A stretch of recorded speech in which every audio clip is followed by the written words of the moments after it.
안녕하세요. 미국 보험 박쌤입니다. 지난 시간에 이어서 메디케어에 대한 얘기 좀 더 나눠보도록 하겠습니다. 최고의 메디케어 선택은 이것이라는 제목으로 오늘 얘기 시작해 볼게요.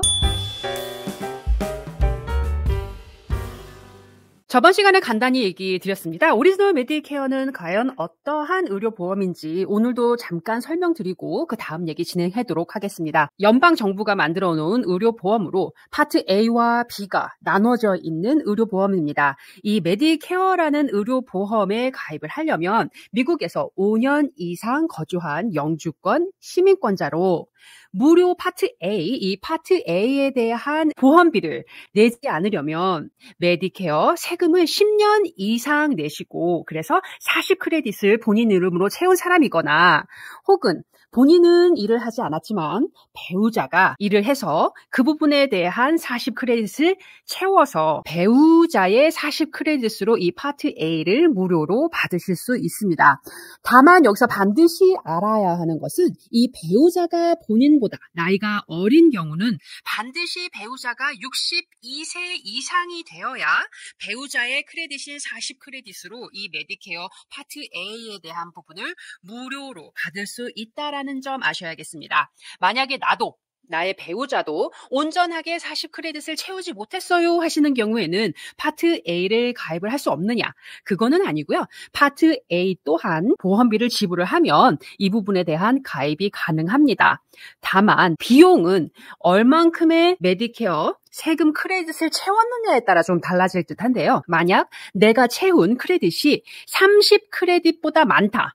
라고 할 경우에는 한 달에 285불이라는 비용을 지불하면 파트 A에 대한 보험을 가입을 할 수 있고 만약에 내가 가지고 있는 크레딧이 30보다 미만이라면 내가 한 달에 518불의 파트 A 보험비를 지불하면 가입이 가능하다는 점 알아두시면 될 것 같습니다. 파트 B 또한 보험료가 있습니다. 이 파트 B는 메디컬 그래서 치료나 의사 선생님을 만나서 진료를 하게 되면 내가 보상받을 수 있는 건데요. 이 메디컬 파트 B는 2025년 같은 경우에는 한 달에 185불의 보험비가 있습니다. 이 보험비는 파트 B를 가입하는 누구나 내야 합니다. 단 한 케이스 같은 경우에 이 파트 B 보험료도 내지 않을 수도 있는데요. 이제 이 경우는 본인이 주정부로부터 내가 소득이 너무 적어서 저소득층으로 인해서 혜택을 받는 경우 흔히 얘기하는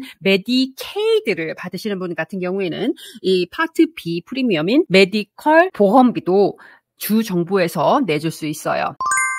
그렇다면 정확하게 이 파트 A는 어떠한 보험인지 알아보도록 하겠습니다. 이 파트 A는 Hospital Insurance 되어 있어요. 이 얘기인즉슨 내가 병원에 입원을 하거나 혹은 양로원, 스케어 너스와 같거나 혹은 호스피스, 홈케어 서비스를 받는 경우에 내가 혜택을 받을 수 있는 보험입니다. 주로 병이 생겨서 혹은 사고로 인해서 큰 일이 치러져서 병원에 가서 수술, 진료 할 경우에 필요한 보험이다라고 생각하면 되겠습니다. 그렇다면 내가 병원에 입원하면 이 파트 A라는 보험에 가입해 있으면 모든 것을 다 커버하느냐? 그렇지는 않고요. 내가 병원에 입원하거나 혹은 양로원에 가거나 호스피스, 홈케어 서비스를 받게 되면 혜택을 받는데 내가 지불해야 하는 디덕터블이 있습니다. 내가 1일부터 60일 안에 병원에 입원하게 되면은 내가 디덕터블을 1,676불을 내게 되어 있어요.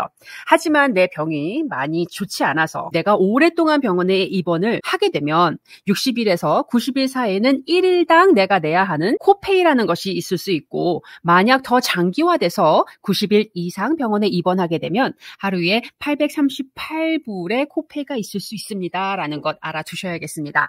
이 비용들이 바로 이 파트 A를 가지고 있고 내가 병원에 입원해야 되면 내가 부담해야 하는 메디케어 병원 입원비라고 생각하시면 될 것 같아요.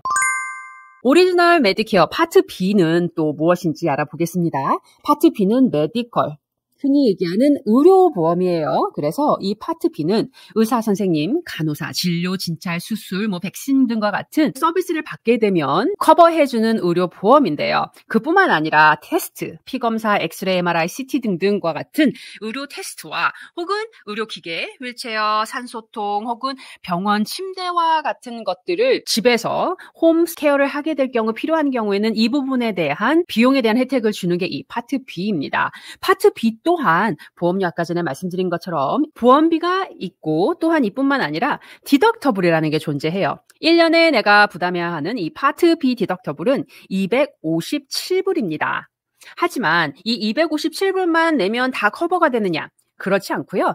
80%는 메디케어가 내줄 거고 내가 부담해야 하는 비용은 20%의 부담감이 있습니다. 그렇다면 257불 이외에 비용이 드는 경우에 20%는 내가 부담해야 된다는 것 반드시 알아두셔야 될 것 같아요. 이 185불이라는 파트 B 보험료가 누구나 똑같이 다 185불을 내느냐? 그건 아니고요. 소득에 따라서 소득이 많게 되면 더 많은 보험료를 지불할 수도 있습니다. 그렇다면 185불 정도까지만 낼 수 있는 소득이 어느 정도입니까? 물어보실 수 있어요. 개인은 10만 6천 불 미만, 2025년 경우에 부부 같은 경우엔 21만 2천 불 미만인 소득을 가지고 있는 분들은 한 달에 185불의 파트 B 보험료로 이 파트 B를 가입이 가능합니다. 이 소득은 작년 소득입니까? 라고 물어보실 수 있는데 그렇지 않고요. 2년 전 소득을 기본으로 합니다. 그래서 2년 전에 예를 들어 내가 가지고 있던 사업체를 팔았거나 혹은 내가 집을 팔았을 경우에는 그게 소득으로 잡혀서 더 많은 파트 B 보험료를 낼 수 있다는 점 알아두셔야 될 것 같아요. 그래서 단기간으로 그렇게 소득이 오른 경우에는 소셜오피스에 얘기를 해서 나 그 해만 집을 팔아서 혹은 사업체를 받아서 내가 소득이 많았어. 내가 그거를 계속 낼 수 있는 지금의 형편이 아니야 라는 어필을 하시면 이 오른 부분에 대한 비용을 절감할 수 있다는 점 알아두시면 좋겠습니다. 여기에 쓰여있는 이 링크가 필할 수 있는 방법이 적혀있는 웹사이트니 만약에 잠깐 단기간으로 소득이 많아서 더 많은 파트 B 보험료를 내시고 계신 분들은 이 웹사이트를 활용하시면 되겠습니다. 자, 그렇다면 모든 사람이 이 파트 A와 파트 B 둘 다 가지고 있느냐? 그렇지는 않습니다. 자, 지금 제가 말씀드리는 거는 조금 지난 시간에 말씀드리지 않은 내용들이에요. 그래서 좀 더 집중하시면 좋겠습니다. 파트 A만 가지고 계신 분들이 있어요. 이제 그 경우는 주로 지금 현재 내가 직장 보험을 가지고 있고 그 직장이 20명 이상의 직원을 보유한 직장에서 일을 하면서 직장에서 보험을 가지고 있는 경우에는 이 파트 A만 신청해서 가지고 계신 분들도 있어요. 근데 여기서 꼭 알아두셔야 되는 것은 내가 계속 직장에 근무를 하고 있어야 한다는 점 아셔야겠습니다. 이제 그렇게 되면 직장 보험을 내가 가지고 있고 그리고 메디케어 파트 B는 내가 아직 신청을 하지 않는데 파트 A는 내가 이미 40크레딧이 있어서 어차피 보험료를 내지 않으니 보험이 2개 있으면 좋잖아. 라는 생각으로 파트 A를 가입하시는 경우가 있습니다. 네, 그렇게도 가능합니다. 그러면 1차 보험이 나의 지금 현재 일을 하고 있는 직장에서 제공해주는 직장 의료 보험이 1차 보험이 되겠고요. 그리고 파트 A 메디케어가 2차 보험이 되겠습니다. 그럴 경우 이제 보험에서 예를 들어 내가 큰 병으로 인해서 병원에 입원을 하게 되면 1차 보험인 직장보험에서 다 커버하고 만약에 내가 부담해야 하는 입원비가 있을 경우에는 메디케어가 파트 A가 이 부분에 대한 비용을 커버하게끔 만들어진 게 이 경우입니다. 근데 여기서 반드시 알아두셔야 되는 것은 모든 사람이 직장 의료보험을 가지고 있으면 파트 A를 가입해도 되느냐? 그건 아니에요. 직장보험을 가지고 있으면 면서 파트 A를 가입하면 안 되는 분도 있습니다. 이 경우는 이 HSA 플랜을 가지고 계신 분이 이게 헬스 세이빙스 어카운트라고 불리는데요. 주로 디덕터블이 굉장히 높은 의료보험을 직장 의료보험을 가지고 계신 분들 같은 경우에 내가 이 의료 비용에 대한 비용을 세이빙스 어카운트에 미리 저금을 해서 대신 그 저금한 돈에 대한 비용은 내가 세금을 내지 않을 거야 라는 식으로 이렇게 저축을 하시는 분들이 있어요. 만약에 내가 가입해 있는 이 직장 의료 보험이 이 HSA의 컨트리뷰션, 돈을 넣을 수 있는 플랜을 가지고 있는 분들이라면 반드시 파트 A 또한 가입하시면 안 됩니다. 그 이유는 이 메디케어가 가지고 있는 법 중에 이 6 months look back이라는 것이 있어요. 이게 무엇이냐면 메디케어를 가입하기 전 6개월 전까지 이 HSA에 돈을 넣었다면 6개월 안에 넣은 이 비용은 세금을 내야 된다라는 룰이 있어요. 그렇기 때문에 내가 직장에 계속 일을 하면서 내가 가입해 있는 플랜이 이 HSA 플랜을 가지고 있다. 그렇다면 이분 같은 경우에는 반드시 파트 A도 가입하지 않으셔야 내가 원하는 이 세금에 대한 혜택을 받을 수 있다는 것 알아두셔야겠습니다. 또한 굉장히 중요한 게 또 하나가 있어요. 이 직장보험 가입을 가지고 있으신 분들인데 위에 같은 경우에는 직원이 20명 이상이었습니다. 하지만 직원이 19명 미만인 직장보험에 가지고 계시는 분들이 있을 수 있어요. 이런 분들은 지금 위에서 말한 것처럼 1차 보험이 직장보험이고 2차 보험이 메디케어가 되는 것이 아니라 1차 보험이 메디케어가 될 것이고 2차 보험이 직장보험이 될 거예요. 아니, 보험이 두 개는 똑같은데 이게 1차, 2차 무슨 상관이야? 라고 생각하실 수 있는데 이게 크게 차이점이 있습니다. 위에 같은 경우는 직장보험이 1차가 되면 우리 흔히 얘기하는 디덕터블이며 코페이며 이제 이런 것들을 직장보험을 쓰고 그 나머지 비용, 원래 내가 부담해야 하는 이 비용을 메디케어가 대부분 내어주는 경우가 많이 있습니다. 그래서 이렇게 1차 보험이 직장이고 2차 보험이 메디케어인 같은 경우에는 내가 정작 내야 하는 치료 비용이 얼마 안 될 수도 있어요. 하지만 반대로 직장보험을 가지고 있지만 이 직장보험이 19명 미만인 같은 경우에는 1차 보험이 메디케어가 됩니다. 이 얘기인 즉슨 우리가 내야 하는 아까 전에 알려드렸던 디덕터블, 파트 A에 대한 디덕터블, 파트 B에 대한 디덕터블 뿐만 아니라 내가 내야 하는 20%의 부담감이 있을 수 있는데 그럼 그 비용을 직장보험이 내주면 되잖아 라고 생각하지만 그게 아니라 이 직장보험에서는 뭐라고 얘기하냐면 1차 보험 메디케어가 이미 작동을 했고 당신이 부담해야 하는 이 부담금은 당신 책임입니다. 할 수 있는 경우가 많아요. 그래서 결국은 직장보험이 있음에도 불구하고 결국은 온전히 내가 이 모든 부담금을 내야 하는 경우가 허다하다라는 사실입니다.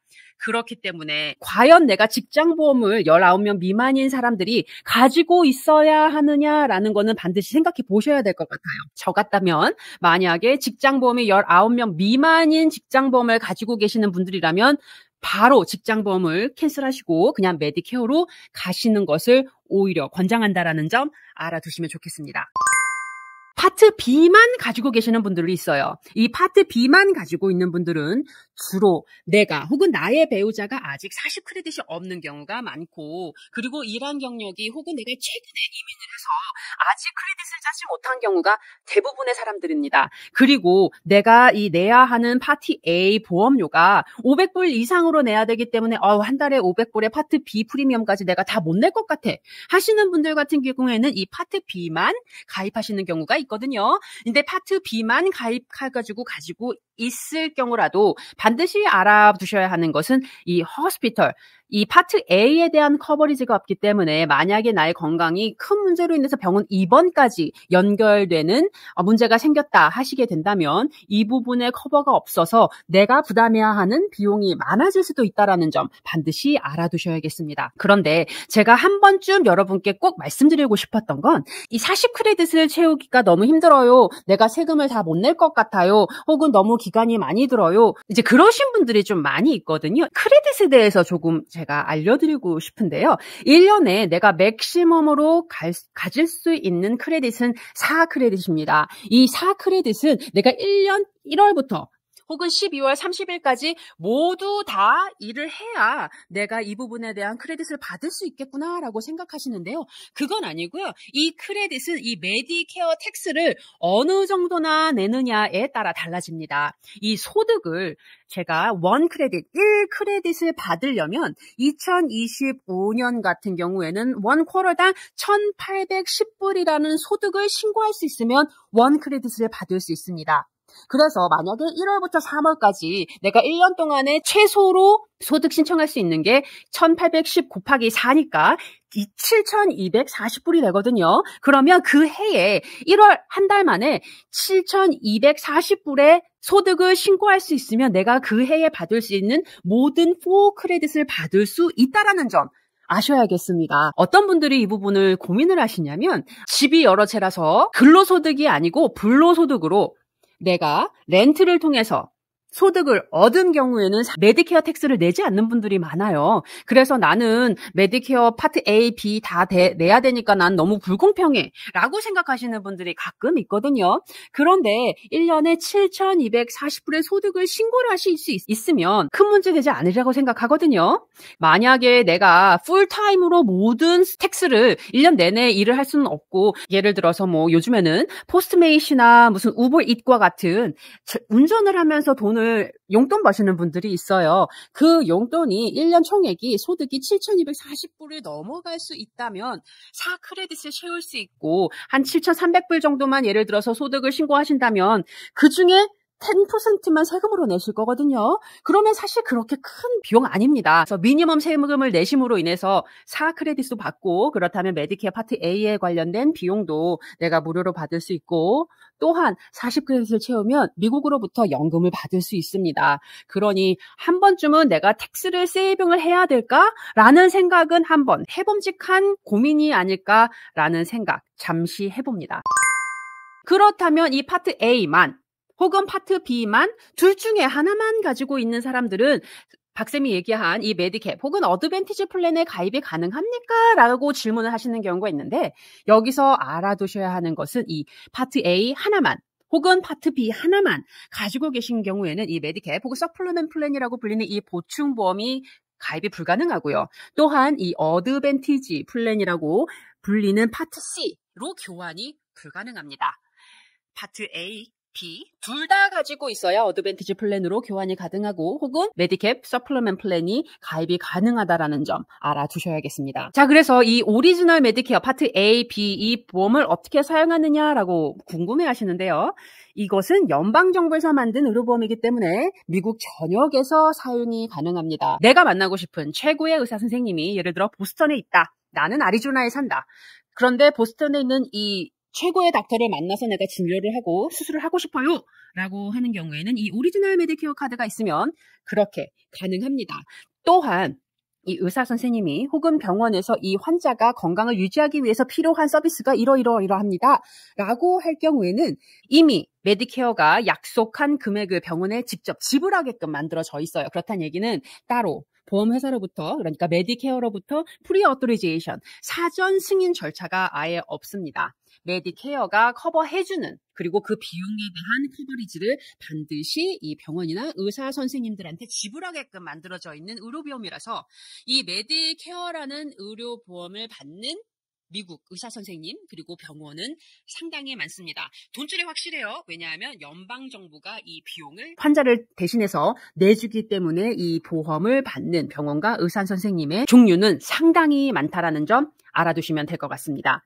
아까 전에 말씀드린 것처럼 파트 A와 파트 B에는 내가 부담해야 되는 부담금은 있다라고 말씀드렸어요. 파트 A 디덕터블뿐만 아니라 코페이도 있을 수 있고요. 어느 정도 오랫동안 입원을 했느냐에 따라. 그리고 파트 B에 대한 디덕터블이 있으며 20%의 비용은 원래 내가 지불하게끔 만들어져 있는 보험입니다. 또한 이 오리지널 메디케어에서 커버하지 않는 내용들이 있는데, 이제 그것이 치과, 안과, 보청기 같은 혜택은 없어요. 그래서 이 부분에 대한 보상이 필요하다면 따로 가입을 하시던가, 메디컬 그리고 허스피털 보험인 파트 A, B에는 약에 대한 커버리지가 없기 때문에 흔히 얘기하는 파트 D, 약 보험은 반드시 따로 가입하셔야 그 부분에 대한 혜택 받을 수 있고, 두 번째, 그것에 대한 벌금을 내지 않는다는 것 알아두시면 될 것 같습니다. 자, 그렇다면 아까 전에 말씀드린 이 메디케어를 씀으로 인해서 드는 비용들을 내가 부담하게끔 만들어져 있단 말이에요. 그렇다면 그렇지 않고 다른 보험을 통해서 이 부분에 대한 비용을 다른 보험회사가 만들 수 있게끔 할 수 없느냐라는 궁극적인 질문이 있어요. 그것이 바로 메디캡 혹은 메디케어 서플리먼트 플랜, 추가 보험이다라고 생각하시면 됩니다. 이 추가 보험, 서플리먼트 플랜 혹은 메디캡은 내가 내야 하는 이 치료비를 나 대신 내주는 보험이에요. 그래서 추가 보험입니다라고 되어 있고, 사실 이 추가 보험도 혜택 내용이 많이 다릅니다. 최근 가입할 수 있는 가장 커버를 많이 해주는 플랜이 플랜 G라는 플랜인데요. 이 플랜 G는 어디에 사는지, 나의 성별이 어떤지, 그리고 나의 나이가 어떤지, 나의 지병이 무엇인지에 따라 보험료는 다소 차이가 날 수 있다는 점. 주로 65세로 되신 경우 처음 메디케어를 가입하시게 되면 다소 차이는 있겠지만 평균 한 140불대의 보험료 낼 것이다 라고 생각하시면 될 것 같습니다. 대신 이 보험료를 내는 대신으로 내가 나중에 치료하거나 진료하거나 수술하게 되면 내야 되는 이 부담금을 대신 내주게 되어 있어요. 근데 여기서 굉장히 중요하게 알아두셔야 하는 것은 내가 처음에 65세가 돼서 메디캡 혹은 서플리먼트 플랜을 가입하게 되면 건강심사 없이 누구나 돈만 내면 가입이 가능합니다. 하지만 1년이 지나고 나중에 내가 이 메디캡이라는 추가 보험을 가입하려면 의료보험 회사에서 요구하는 건강심사를 거치고 통과해야 이 메디케어 서플리먼트 플랜이 가입이 가능합니다. 잘 생각해 보세요. 환자가 돈 나가는 게 많은 환자가 본인의 추가보험 메디캡을 가입한다라고 생각해 보세요. 보험사 입장에서는 돈 나갈 내용이 뻔히 보이거든요. 그렇기 때문에 어떠한 지병이 있는 경우에는 본인의 플랜에 가입할 수 없습니다. 라고 하는 경우가 대체적입니다. 그렇다면 어드밴티지 플랜을 가지고 있는 사람이 메디캡을 가입할 수 없습니까? 라는 질문이 있을 수 있어요. 그렇지는 않고요. 우리 흔히 얘기하는 연중 가입 기간 연말 10월 15일부터 이 12월 7일 사이에 이것을 AP라고 부르거든요. 이 AEP Annual Enrollment Period에는 오리지널 메디케어를 가지고 있었던 분이 어드밴티지 플랜도 가입이 가능하고 오리지널 메디케어와 메디캡 같이 가지고 계셨던 분들이 나 이거 더 이상 싫어. 어드밴티지 플랜으로 교환할 거야. 하거나 혹은 어드밴티지 플랜에서 또 다른 어드밴티지 플랜 혹은 어드밴티지 플랜에서 오리지널 메디케어로 갈아탈 수 있는 연중 가입 기간이 있어요. 이때 바꾸시면 됩니다. 하지만 오리지널 메디케어를 가지고 있고 내가 메디캡을 가지고 있어요. 근데 내가 가지고 있던 메디캡 플랜이 가격이 너무 비싸. 혹은 내가 좀 더 다른 플랜으로 바꾸고 싶어. 이럴 경우에는 1년 중 언제나 바꾸실 수 있고요. 그리고 내가 가지고 있었던 게 오리지널 메디케어밖에 없었던 경우 내가 메디캡이라는 이 친구를 내가 알지를 못했네. 내가 지금이라도 가입을 해야지 라고 생각하시는 분들도 1년 중 언제나 그것이 가입이 가능합니다. 하지만 어드밴티지 플랜에서 메디캡으로 바꿀 경우에는 건강심사를 거쳐야 가입이 가능하고 이럴 분은 반드시 연중 가입 기간의 동안에만 가입이 변경이 가능하다라는 점 알아두셔야겠습니다. 이 재밌는 것은 아까 전에 말씀드린 것처럼 65세가 처음 됐을 때 메디캡을 가입을 했고 내가 써보다 보니 나중에 어드밴티지 플랜으로 바꾸고 싶어 라는 경우에는 이 연중 가입 기간 동안에 바꾸면 가입이 가능하고요. 그리고 또한 건강심사 없이 교환이 가능합니다. 하지만 이 반대인 경우 내가 어드밴티지 플랜에서 메디캡으로 바꾸는 경우 이 위에 같은 경우에는 반드시 건강심사를 거쳐야 가입이 가능하다는 점 알아두셔야겠습니다.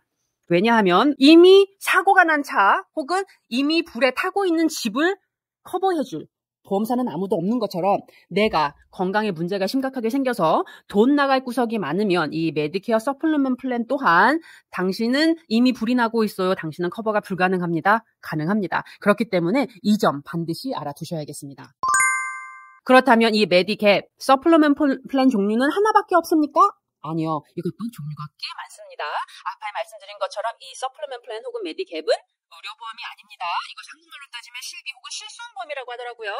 나의 치료비, 진료비를 대신 내주는 회사고요. 이 회사는 민영회사들이 만들어요. 그래서 보험회사가 정말 너무너무 많습니다. 심지어는 자동차 보험 회사에서도 이 메디캡, 서플리먼트 플랜을 팝니다. 그렇다면 이 수많은 메디캡, 서플리먼트 플랜 중에 내가 선택해야 하는 이 보험은 어떤 것이 있을까요? 라는 질문을 하실 수 있는데요. 이 보험회사를 정할 시에 반드시 고려해 봐야 하는 것은 이 자동차 보험이랑 똑같아요. 차가 사고가 났어요. 가장 좋은 보험회사는 내가 차 사고가 났을 때 이 클레임을 잘 처리해서 제대로 돈을 줄 수 있는 회사가 가장 중요하거든요.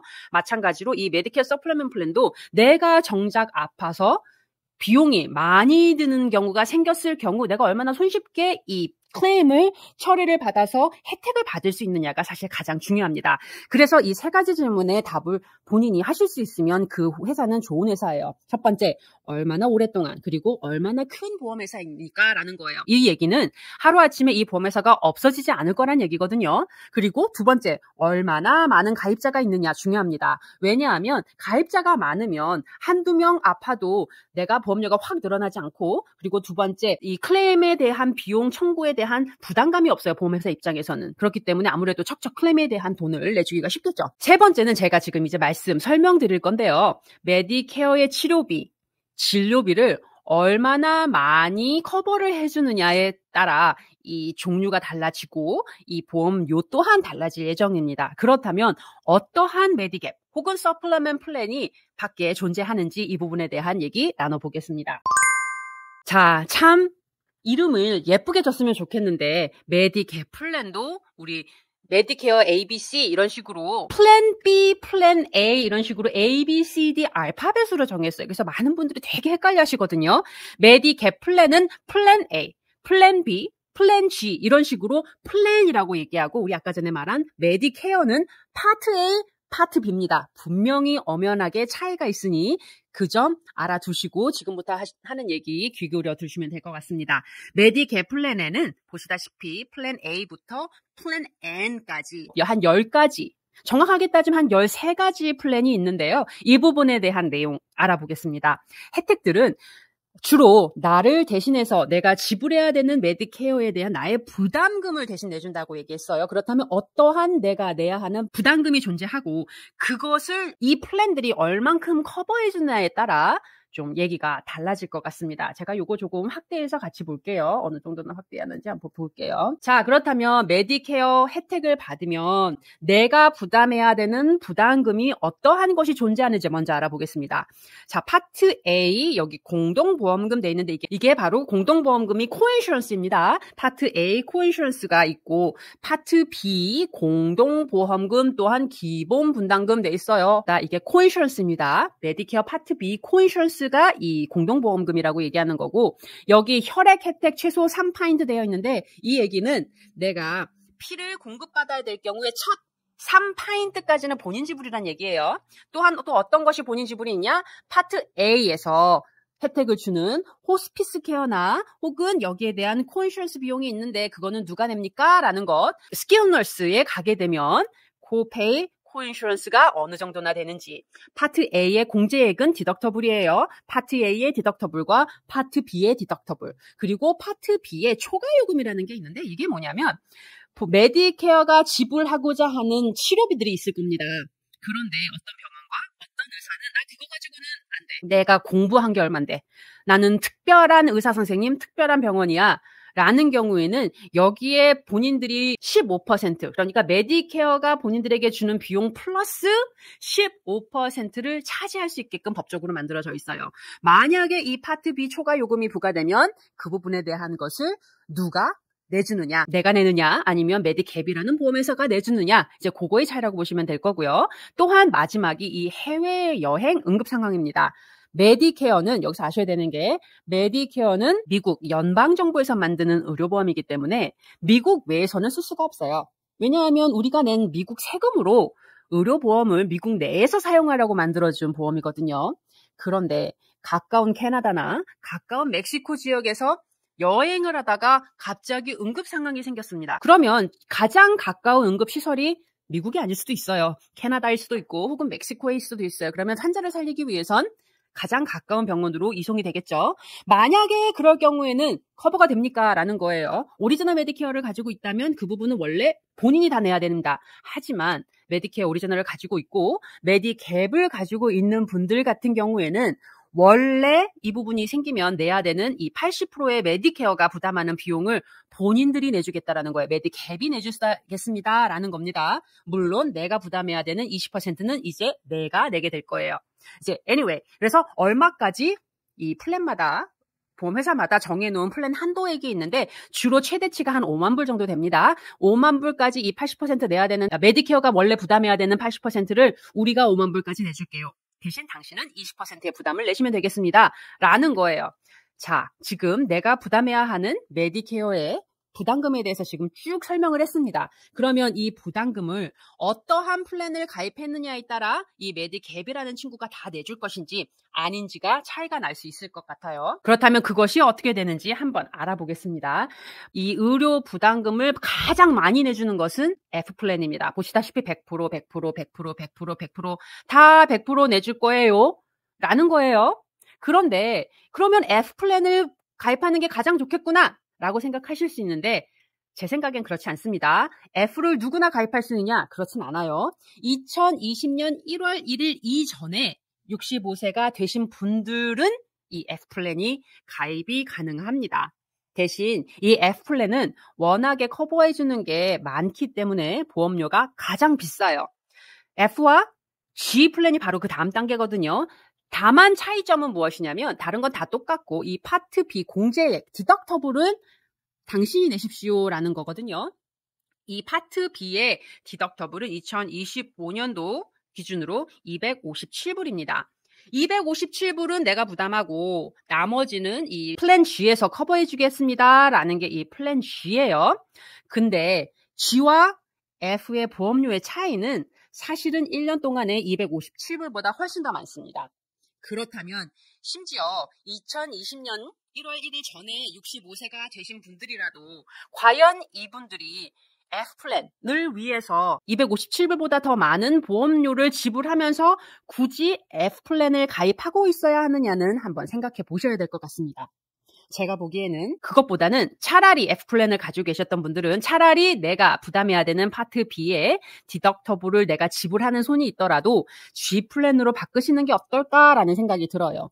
경제적으로 먼틀리 프리미엄만 봤을 때 1년 동안에 내가 쓰는 비용이 훨씬 더 절약이 되니 만약에 지금 아직도 F플랜을 가지고 계신 분들이라면 한번 G플랜으로 바꾸는 게 어떨까? 지금 사시는 지역에 G플랜은 어느 정도나 가격이 되지? 하고 한번 알아보시는 게 좋을 것 같습니다. 자, 이 다음, 그러니까 처음에는 F플랜이 가장 커버가 많고 그 다음이 G, 그 다음이 N입니다. N플랜은 G와 다른 점은 똑같이 100%, 100%, 100% 되어 있는데 여기 보면 파트 B 공제액 이거는 G랑 똑같아요. 그러니까 디덕터블은 당신이 내고 만약에 파트 B에 대한 추가 요금이 생기게 되면 그것 또한 메디케어 가입자가 내겠습니다. 라는 플랜입니다. 이 15%의 이 추가 요금이 자주 발생하느냐라는 거는 한번 질문해 보실 만해요. 그렇지 않아요. 15%의 추가 보험을 내라는 경우는 사실 그리 많지 않고요. 만약 그런다 손 하더라도 내가 그 의사 선생님 혹은 병원에 가지 않으면 더 이상 이 추가 요금은 만들어지지 않는다라는 점 아시면 될 것 같습니다. 병원이 혹은 의사 선생님이 그 사람 아니면 못 가는 건 아니잖아요. 내가 만약에 이 추가 요금을 내고 싶지 않다라고 생각하신다면 의사 선생님이나 혹은 병원을 바꾸는 것도 나쁘지 않은 방법이고 또한 G에서 N플랜도 하나가 커버해주는 내용이 적다 보니 아무래도 보험료가 조금 더 싸질 수 있습니다. 그래서 내가 나이가 점점 들어가는데 G플랜은 좋은데 내가 너무 비싸 하시는 경우에는 N플랜으로 한번 바꾸시는 것도 옵션이 될 수 있다라는 점 알아두시면 되겠습니다. 자, 이제 이런 식으로 알아보시면 될 것 같아요. 그래서 어떠한 플랜들이 어느 정도나 커버하는지 이 도표를 보시면 알 수 있는데 여기서 조금 특별한 것은 K와 L에는 여기 보면 2024년 본인 부담 한도액 이렇게 쓰여 있고 그 비용이 K는 7,060불 그리고 L 같은 경우에는 3,530불이 있습니다. 라고 되어 있어요. 요거는 우리가 흔히 얘기하는 맥스 아웃 파켓 익스펜스입니다. 그러니까 결국은 이 K와 L이라는 플랜은 우리가 지금까지 사용했던 그룹 인슈런스랑 약간 컨셉이 비슷하다라고 생각하시면 되겠습니다. 메디케어의 장점인 미국 어디서나 쓸 수 있다라는 점 그리고 어토리제이션이 없다라는 점을 쓰는 대신 혈액에 대한 비용이 들게 되면 내가 50%를 내고 여기는 25%를 내가 내겠다. 그리고 A 허스피스 같은 경우에도 같은 만약에 부담이 되면 50%는 내가 25%는 내가 이런 식으로 퍼센테이지로 나눠내겠다는 거고 만약 그 나눠내는 최대 부담금이 지금 밑에 얘기한 것처럼 K 같은 경우는 7,060불, L 같은 경우에는 3,030불이 이상이 되게 되면 내가 내야 하는 모든 비용은 했기 때문에 이제 보험 회사에서 메디캡에서 그 부분에 대한 비용을 내주겠습니다. 라고 생각하면 되겠습니다. 이 본익 한도액 그리고 플러스 257불은 파트 B의 디덕터블이니까 그 비용은 본인이 내게 되면 그 다음부터는 100% 보험사가 지급한다라고 생각하시면 되겠습니다. 그러면 나쁘지 않네 하시는 분들이 있어요. 근데 그래도 K와 L로 가기보다는 만약에 이 경우를 원하신다면 K와 L보다는 저는 개인적으로 하이 디덕터블 플랜 G와 F를 선호합니다. 여기에 보면 여기는 하이 디덕터블이 없는데요. 똑같아요. F와 G가 커버하는 것처럼 모든 것들을 여기서 표현하는 것처럼 해주는 대신에 이 디덕터블을 내가 어느 정도 부담할 거야 라는 플랜이라고 생각하시면 될 것 같거든요. 이 하이 디덕터블 플랜은 2025년도 현재에는 2,870불의 디덕터블을 내가 낼 거야 라고 생각하시면 되겠습니다. 디덕터블은 온전히 내가 부담해야 하는 진료 비용이잖아요. 이러니까 내가 2,870불까지는 내가 먼저 큰 병이 들거나 혹은 병원에 가서 이것저것 쓰게 되면 내가 그 부분은 지불할게. 그것보다 더 많은 병원비나 치료비, 진료비, 수술이 나게 되면 여기에 쓰여 있는 대로 플랜 G야, 플랜 F야, 네가 대신 나를 위해서 돈을 내주길 바래.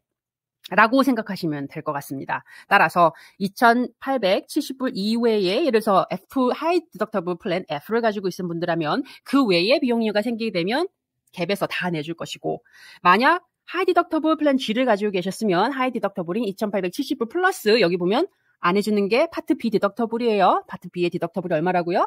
257불입니다. 를 지불을 하시니까 결국 한 3,000불 정도까지는 내가 지불하면 그 외의 비용이 생기게 되면 이 플랜 G에서 대신 100% 내주겠습니다 하는 것과 같은 것이라고 생각하시면 될 것 같습니다. 자, 그렇다면 제가 이렇게 오랫동안 얘기하는 것이 무엇이냐 하면 제가 생각하기에 2026년도 올해 말에는 제 생각에는 어드밴티지 플랜에서 메디캡으로 상당히 많은 분들이 움직이지 않을까라고 예상합니다. 그 이유는 소셜시큐리티 베네핏의 내용이 조금 축소되고 게다가 올해부터 바뀐 이 파트 D에 대한 혜택이 있었어요. 그 혜택이 무엇이었냐면 비싼 약을 먹는 환자 같은 경우에 본인이 최대로 약에 대한 부담금이 2025년 1월 1일부터 맥시멈이 2,000불로 한정되게 되었거든요. 따라서 보험회사들이 비싼 약을 많이 먹는 분들에 대한 혜택을 많이 주게 되어 있어요. 올해 플랜을 만들 때 이 친구들이 한 요 정도 들 거야 라고 예상하면서 플랜들을 짰거든요.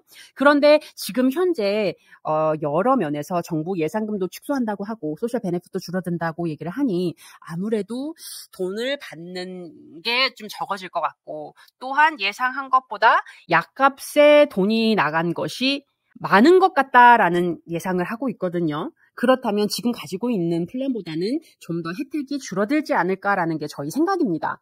그렇게 되면 많은 보험회사들이 올해 2025년도에 무엇을 바꿨냐면 치과 혜택을 많이 바꿨어요. 그래서 대부분의 어드밴티지 플랜들이 예전보다는 조금 더 적은 치과에 관련된 안과 보청기에 관련된 혜택을 주었었습니다. 그렇다면 지금 제가 예상하는 대로 흘러간다면 좀 더 베네핏이 줄어들지 않을까라는 생각이 들거든요. 그렇다면 많은 분들이 어드밴티지로 옮겼던 이유, 교환을 했던 이유가 이 치과, 안과, 보청기, 운동가면, 피트니스 센터에 무료로 갈 수 있는 등의 엑스트라 베네핏을 위해서 어드밴티지 플랜을 가입했던 게 많은데, 과연 어드밴티지 플랜의 단점인 이 네트워크, 말씀드린 네트워크와 어토리제이션이라는 절차를 받아가면서 혜택 내용이 적게 과연 있는 것이 환자들 혹은 메디케어 가입자들이 과연 나한테 이득일까라고 생각하는 거는 좀 생각이 달라지지 않을까라는 생각이 있습니다. 2026년도 내년에는 아무래도 많은 분들이 차이를 알고 정확하게 오리지널 메디케어 어드밴티지의 정확한 차이를 알고 나에게 과연 어떠한 베네핏을 선택하는 것이 좋은지는 고민해 보시는 시간이 아닐까라는 생각이 듭니다. 그런데 많은 분들이 저한테 전화해 주셔서 말을 합니다. 선생님, 메디캡 혹은 메디캡 서플리먼트라고 불리는 거를 플랜을 내가 처음 박샘을 보면서 처음 들었어요 라는 얘기를 많이 해주시거든요. 그 이유는 제가 생각해봤습니다. 과연 왜 그럴까? 한 3개 정도가 되지 않을까라고 생각합니다. 첫 번째는 많은 에이전트나 브로커들이 모든 가입자가 이 치과, 안과, 보청기, 약과 같은 이 추가 혜택을 선호할 것이다 라고 생각하고 갭은 아예 얘기를 안 하고 어드밴티지 플랜만 얘기하는 경우가 상당히 많습니다. 왜냐하면 그런 것들을 좋아하시는 분들이 사실 많이 있거든요. 그리고 기존의 어드밴티지 플랜 손님들은 올해 내가 가지고 있는 플랜이 치과 안과가 어떻습니까? 이제 그 혜택에 따라서 자꾸 바꾸세요. 이제 그러다 보니 이 에이전트와 브로커들이 거기에 익숙해져서 당연히 모든 가입자들이 어드밴티지를 가입을 원할 거야 라는 기본 생각을 가지고 있어서 얘기를 하지 않는 경우가 있더라. 그게 첫 번째 이유고요. 두 번째 이유는 메디갭에 대한 이해의 부족입니다. 아무래도 이 어드밴티지 플랜 회사들은 본인들의 가입자가 늘어남에 따라 CMS로부터 받는 보험금이 늘어나게 되어 있거든요. 그렇기 때문에 에이전트나 브로커들한테도 매년 나와서 본인의 혜택을 가입에 대해서 혹은 본인의 혜택의 변화에 대해서 얘기하는 세미나나 트레이닝이 굉장히 많아요.